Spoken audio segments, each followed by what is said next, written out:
Guys, parang gusto ko nang mag-aral magluto.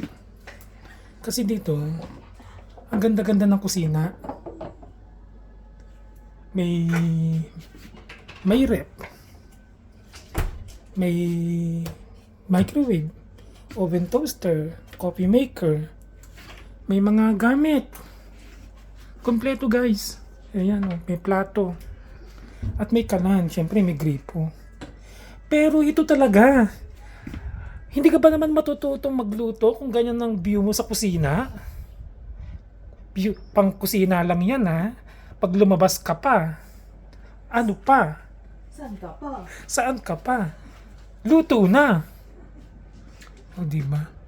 Tapos you guys, makikita mo yung kapitbahay mo, ayun kumakain.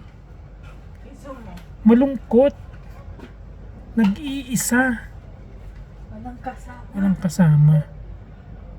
Sa ganda ba naman ng biyong to? Hindi mo ba naman siya sasamahan kumain? Yan ang tanong ko sa inyo guys ha. Pwede nyong sagutin, pwede ding hindi. Ayan, pag-isipan natin mabuti ang sagot. Pero walang tama, walang mali. Sagot lang ng sagot.